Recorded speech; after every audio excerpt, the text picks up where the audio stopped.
Welcome to Mindful-ish episode 5. Sorry for the little hiatus we took. We both were experiencing some medical issues and needed to take some time off. Yes. But we are here, back better than we left. Okay. Yes. And last episode we said that we would talk about friendship dating. But truthfully, we have a topic that's much more important, and honestly, neither one of us are into the friendship dating right now. So we really don't have any good advice for you. We can't help you out there. So, since we can't help you in that topic, we decided to talk about something that we can help you with. And that's about praying about your problems while also processing your problems too. And that's typically a touchy subject as it relates to the church and therapy and the confusion between being able to do both, rely on one over the other. So we're kind of here to just break that down for you a little bit more. Yeah. So guys, the goal is not to drag the church or choose faith over therapy. It's really to have a conversation about how both can coexist. I know growing up and generationally, right, we heard a lot, just pray about it, right? And how depression is just the devil, right? Things like that. But mental health is very real. Grief is very real. Anxiety is very real.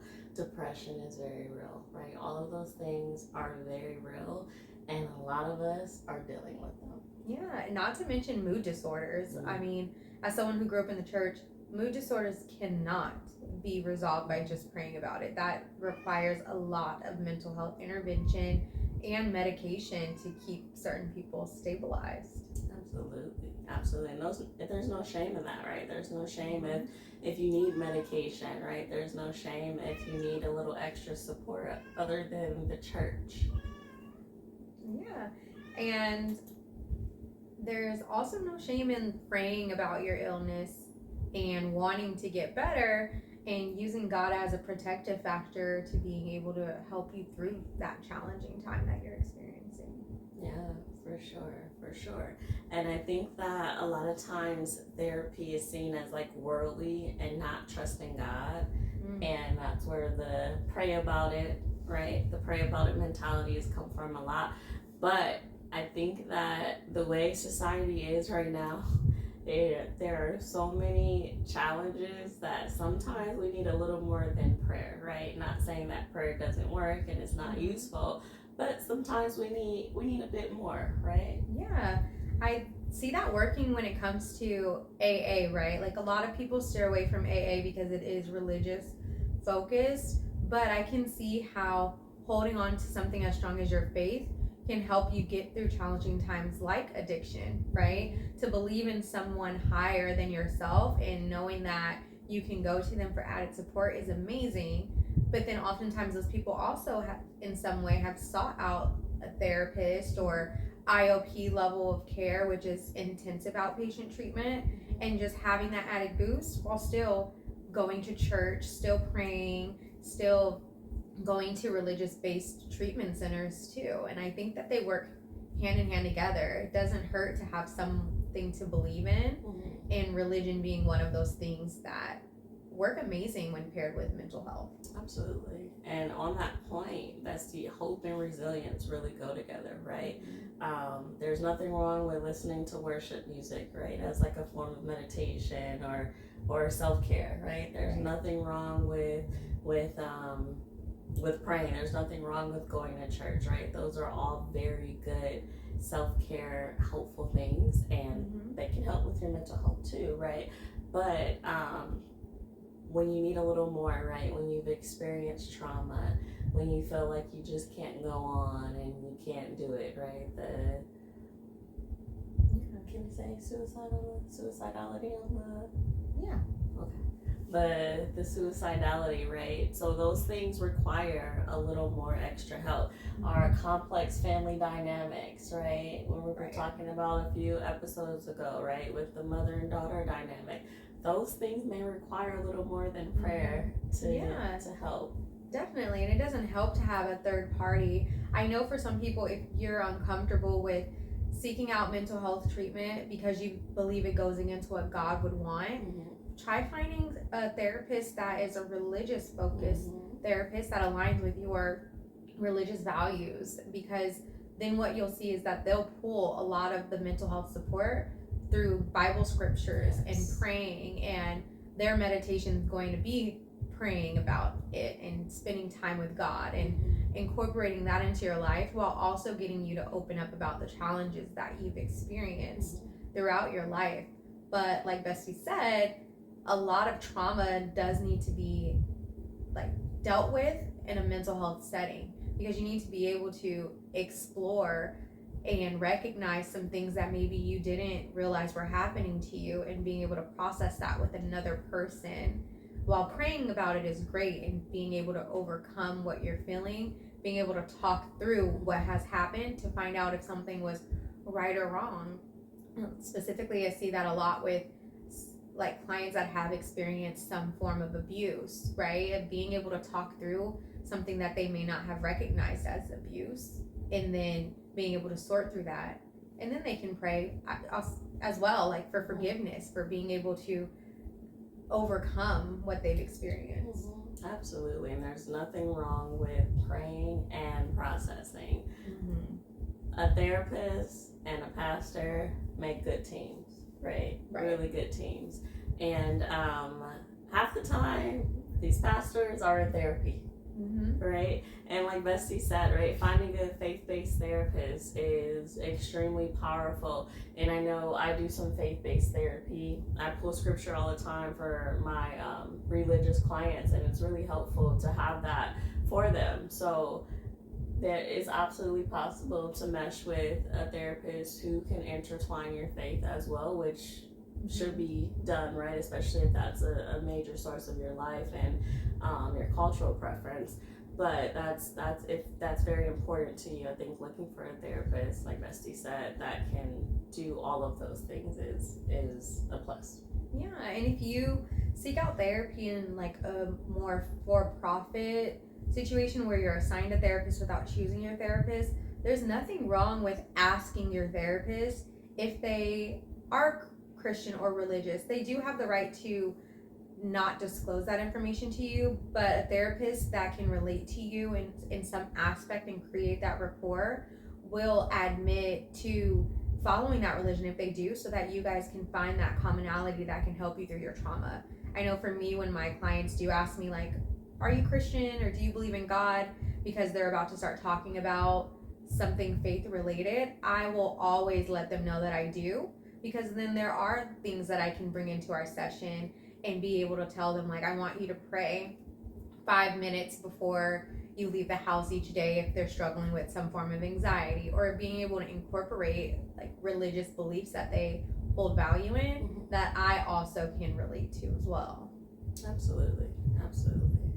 Good. Very good. Yeah, we enjoy it. I know this topic can be hard. I hear a lot of times, like especially old school pastors, nothing against them, the words and the messages get across to their audience, but a lot of times they feel as though they are the end all be all, whereas pastors that are more like millennial are more in tune with incorporating therapy into suggestions for their congregation to seek further help. It's amazing when there can be a community partnership between a church and mental health treatment, because those two working together to be able to maybe sign ROIs with the therapist and exchange information and help their congregation through hard times would make so much progress in the society that we live in today, to be able to help people heal. Absolutely. Would you say, I guess, has being a therapist affected like your relationship with like your church family or your religion at all? I would say in a way, yeah. I do know that like it's always been a sore subject when I bring up, so-and-so needs to seek a therapist, so-and-so needs to talk about this, especially in like older family members who are set in their ways. They're more about, of course, reading their devotional and like keeping it in and praying about it, but externally I can see that they're suffering, but they'll never say that they are because their faith is so strong. And when they could see a mental health therapist and go to church and pray and do their devotional, and I feel like if they were able to see that aspect of it and not just see it as a one-sided thing, I feel like the health outcomes would be a lot better. Especially the older generation. I don't think that they believe that they're depressed a lot of times, and I feel like our older depression is probably our older, individuals. I would say they get, I'm trying to not insult older people, but I would say like our grandparents' ages and up don't realize that once retirement comes, once their friends start passing away, as age takes a toll, their health takes a toll, they're no longer the same that they used to be. And when they're just sulking around the house and they're doing all these things, I don't think they recognize that as depression. And it eats away at them. But depression comes in all like shapes, sizes, and ages. Like I've had many clients in their 60s and 70s, and they're just severely depressed. Like you no longer have the identity you did before, like working high up in a company, and then now you're relying on Medicare, which, as we all know right now, is up in the air, right? So it's like you're dependent upon the government, or you're dependent upon people to take care of you. That's no way anybody really wants to live. Absolutely, and that's actually a common thing, right? It's a whole theory. I won't bore you guys with it, but yes, that's a whole thing, right? And it's a certain age group where the older generation realizes that, I've retired. It's just me, right? The kids are doing their own thing, right? What do I have to show for my life? And therapy is so beneficial when you're right in that stage, right? It can help you bounce back. It can help you look at all of your accomplishments. It can help you see another side that you potentially may have not even considered or thought about. Yeah. And then you can go to church Sunday and pray about it and give it to God, all that you've experienced this week, what a hard week it was. I think that being able to work through your problems in therapy also gives you a way to go up and tell your story. I know if you've been in the church life, there's always that time pastor wants you to come up and share a testimony about your trials and tribulations, okay? And conquering and achieving goals in therapy can be a part of your testimony. Why not share with other people how therapy has shaped you, alongside with your God, and how, without prayer and without putting in the work on your own, you wouldn't have been able to accomplish the things you've accomplished. Absolutely. Yeah, very good. And it brought me to a topic too, where how people say you not only have to pray about it, but you have to do the work too, right? God doesn't want you to just pray, forget what you've asked him, and then you move along. Therapy can be that, doing something about it. Yes. And then waiting for God to make a way for you to overcome and get through. God gave us the minds that we have to be able to help you. So being able to see a therapist who God has put on this earth to make a change in people and help people heal, right there you are still supporting your religion and supporting God. Absolutely. And God answers prayers through resources, right? So, right, maybe therapy is your resource. Maybe Prozac is your resource, right? There's nothing wrong with either of those. Right. And there's that stigma, I think, too, with like the pray about it, not taking medication. Specifically, I would say like anxiety medication and antidepressants. But if you get a migraine, you're going to take Excedrin or Tylenol. About the headache. Well, some people might. Yeah, I mean, when it's bad, I'd be like, God, please take this headache away. Like, I can't do it anymore, Lord. But then I'm also, God, I'm about to take 4 of these Excedrins. Please keep me alive as I take all this Excedrin to feel better when I wake up. So that's the thing, is we're willing to take these medications, or even when like COVID happened, we're willing to, some people take these, injections and shots and all these other things. We're willing to do that man just creates. Why not be willing to just talk or take a medication that's going to help you feel better? It's backed by science. It's working with your mind, it's helping you. And so it's all in the same. Like, I'm not sure where it translated to where these type of medications were deemed more dangerous than taking Tylenol, that some people claim cause autism. But you know, don't want to get into that subject. But things like that, mind you, I love Tylenol. So, and here I am. So, so I just think that that's a sore subject for a lot of people. And that's kind of what helped me get into mental health. Is when I was in high school, I had an extreme panic attack, and I was just under a lot of stress. I was fighting with trying to figure out my identity while being in a religious-based family. I was trying to be not perfect, but do what my family wanted to see from me and not disappoint them. And when I had a panic attack, the doctor suggested that I probably had anxiety. But back then, you know, your parents, depending on who they are and what they feel about therapy, aren't really getting you into therapy. And my parents and my family weren't really into the mental health world. It wasn't big back then in high school. And so had it been as big as it is now and been something that is talked about more, I could have started anxiety meds early on.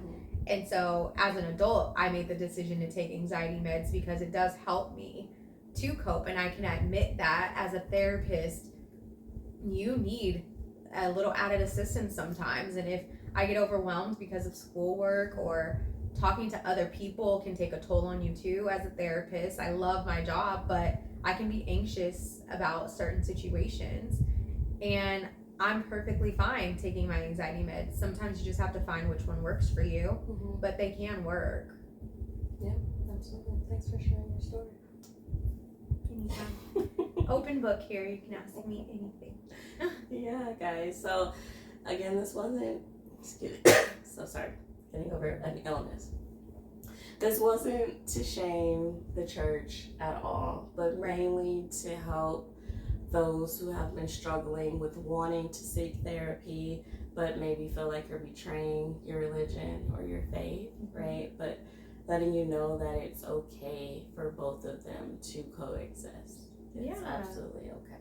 And I do hear, and like touching on this final subject too, because I think it falls in line with some people are concerned as well when it comes to spirituality versus religion. And I know we talked about that when we first started, that some people mistake someone being spiritual for not being religious when they both can coexist as well, right? Walking page of that. So I do want to know that in some way spirituality and religion do intersect.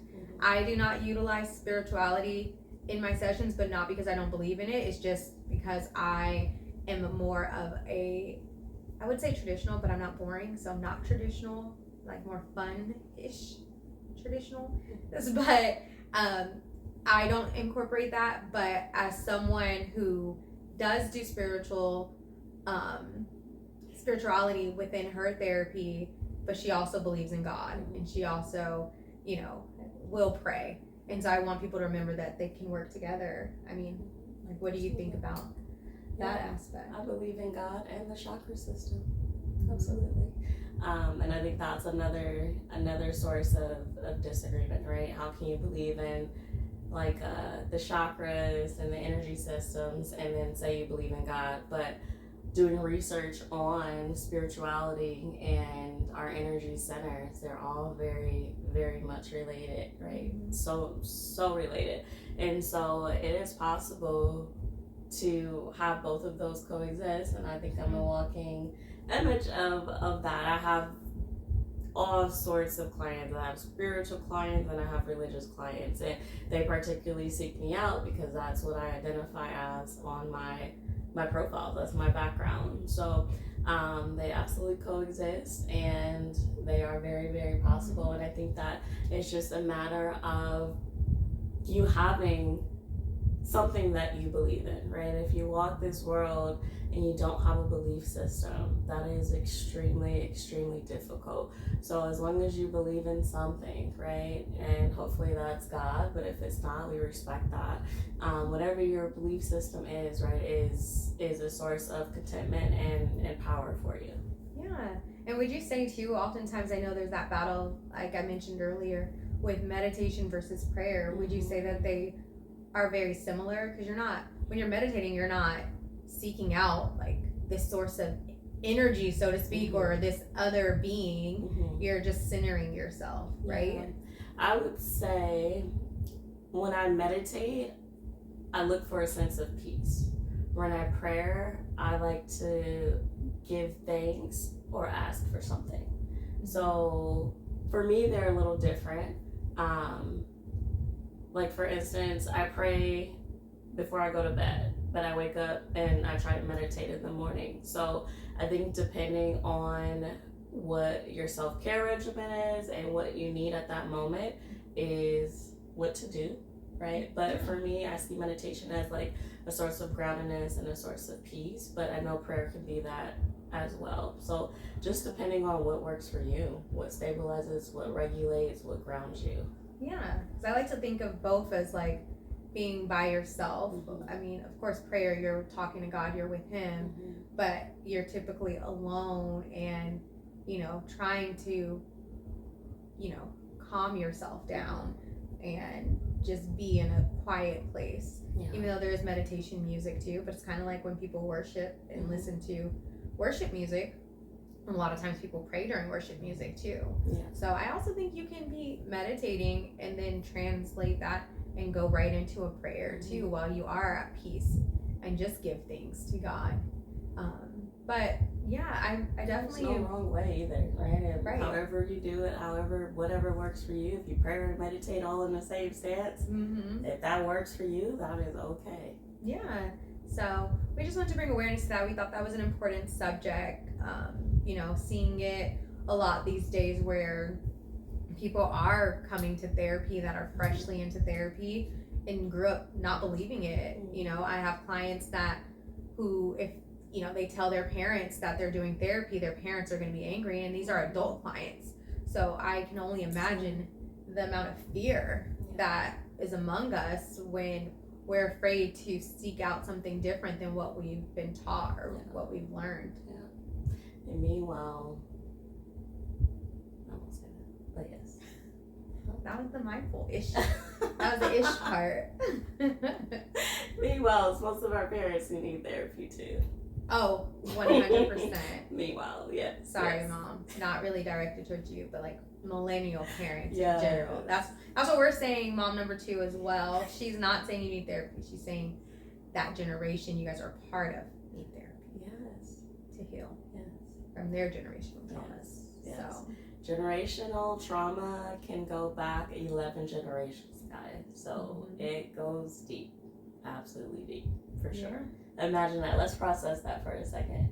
Generational trauma can go back 11 generations. That's insane. Absolutely need therapy if you think about all of that, right? Right. That's heavy. And that's because trauma starts in the womb.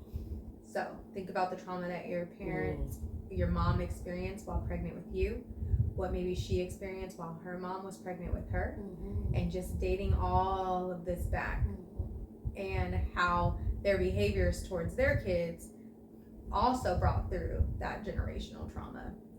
11 generations. I can count a little bit, but that's a lot. So not 11 years, generations. So and you may not even know what. I think I only know 5 generations, if that. I don't know. I have to sit and think. I just know my great grandmother. So it's that 2 generations. 3? Great grandmother, mom. 4. I'm 4. 4. So keep going. That's a lot. Great. That's a lot. But 11 great. Yeah. Math's not our strong suit. It's not required when you do pursue a degree in mental health. It is required, just the basics. Oh, but that's for like a bachelor's. Like statistics. You know how to take statistics? Oh, yeah. But I don't do research, so I don't need it anymore. Oh, okay. You just gotta pass statistics, Yeah. and then you can move forward. Yes. Off So, topic. very much so. You can tell it's been a minute. But yeah, so that's just what we want to share. If you guys have any questions about what we recommend, Yes. you look for in a therapist on their profile, please put it in the chat. Yes. Also, if you maybe know of like pastors that you follow on like different platforms that are amazing at intersecting both religion and mental health, we'd love to take a look and review them, because we're always looking for pastors and to learn more about God through pastors that definitely believe in mental health treatment. Yes, for sure. And if you're older and you don't like what we have to say, put that in the chat as well. Yes, let's hear it. So, all right. Well, thanks guys for tuning in with us again. Yes. And we'll see you next week. Yes. Bye. Bye.